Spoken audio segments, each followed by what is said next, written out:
19. Thunderstorms, tornadoes, and local weather systems.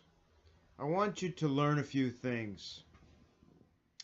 By the end of this chapter, you should be able to distinguish between local scale and larger weather systems. Should be able to explain the basic conditions that lead to the formation of a thunderstorm. Describe the difference between an ordinary thunderstorm and other types of thunderstorms. Interpret the signature of a severe thunderstorm as it appears on radar. Differentiate between severe weather watches and warnings. Know how to protect yourself against thunderstorm hazards. Describe how tornadoes form, how they are classified, and how they cause destruction. And then finally, should be able to discuss how local weather systems develop near land-water boundaries and in association with mountain ranges.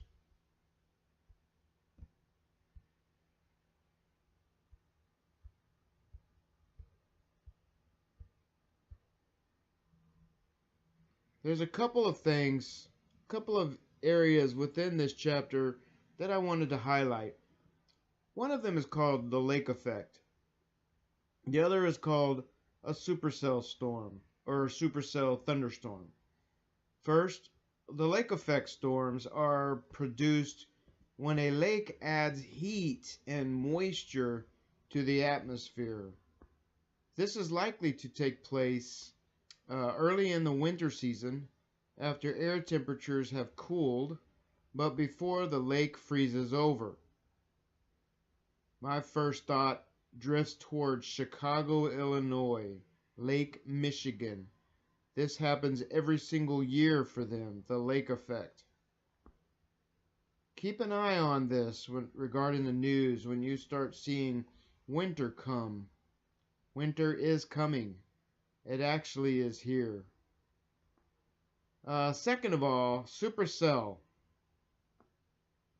Let me back up. Why did I say winter is here? Winter is usually, if it's summer, if it's summer here, it's winter somewhere else. So winter's always here, or winter is always coming. All right. So I had a little fun with that. All right. And then second of all, a supercell thunderstorm passes over your house. You know, that's a scenario. As it passes over your house, you would first experience heavy rainfall and possibly hail as the forward flank downdraft passes. There would then be a period of no precipitation as an updraft passes over your house. No rain falls out of an updraft. Finally, there would be rain once again as the rear flank downdraft passes by. These are just thoughts, points I wanted to highlight as you study chapter 19. Going back to thunderstorms, you need to observe and apply thunderstorm safety. You need to know how to protect yourself against thunderstorm hazards. During a thunderstorm, you should take cover as quickly as possible. It is safest to go or stay inside. Either go inside or stay inside. Either a building, preferably, or a car even. Once inside, you should stay away from objects that can conduct electricity, such as appliances, plumbing, and corded telephones. If you're stuck outside, you should move away from open areas, open water, and isolated tall objects. It's pretty difficult to figure this out when you're outside. You should also crouch down as close to the ground as possible with your feet together, and minimize your contact with the ground by staying on your toes or heels.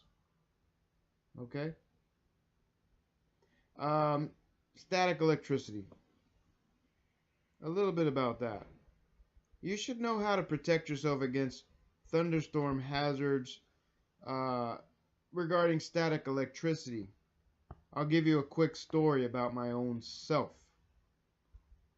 When I was fly fishing in Colorado on the South Platte River near Fairplay, Colorado, I'd say about 20 years ago, with my father-in-law, my brother, my two brothers-in-law, and a good friend of ours who lives in Colorado Springs. We were fly fishing, and along the South Platte River, I took a break. And if you know anything about fly rods are rather long, and I was holding my fly rod up in the air. I noticed some clouds were moving pretty fast. Some even looked like they were rolling. What I did not know is that there was a tremendous amount of static electricity in the area. Static electricity can be generated it's like magic throughout the air, in the atmosphere. And my fly rod is an antenna. I was holding the fly rod grounded to the ground. Sure enough, I was grounded because I had rubber waders on. Because when you go fly fishing, sometimes you get stuck in the mud, and it's very hard to get out of that mud, and you don't want to get your clothes all muddy and wet, so waders really help. So I was holding my fly rod up while taking a break, and I heard a tap tap tap tap tap tap tap tap tap tap tap tap on the tip of my fly rod. That was weird. I went over to Joe, our friend, and he had our little puppy that we brought with us.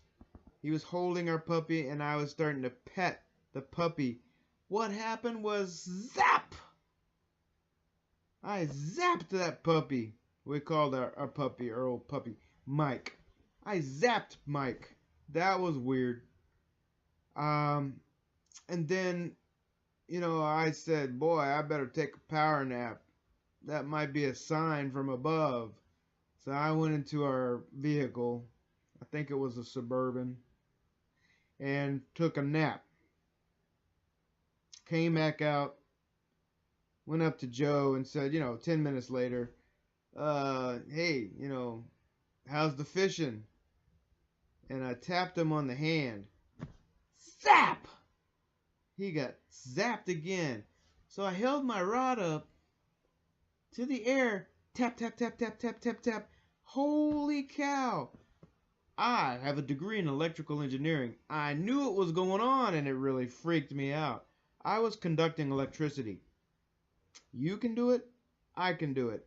It's because there's static electricity in the air. There was no rain that day, but let me tell you something. When the conditions are correct, when the conditions are right, you can be a conductor of electricity simply because there's static electricity in the air. You can test this and prove it to yourself. Blow up a balloon. And you blow up that balloon, then rub the balloon on your hair. The more hair you have, the better it is. But blow that balloon up and rub the balloon on your hair, and then stick it on the wall. It will stick to the wall most of the time. And you can feel the static electricity. That's what I'm talking about. There was a gentleman, a scientist by the name of Tesla, who studied the charges of static electricity in the air and theorized a way to take that static electricity and store it, to use it for energy. That was ingenious back in the day. It is still being studied, even by CPS Energy. It's being studied, so it's nothing to laugh at. It's something to respect. So that's why I wanted to highlight static electricity in this chapter. All right. I hope you enjoyed chapter 19. Moving on to, I think this is the only chapter that you have to cover this week. Good for you, right? All right, take care.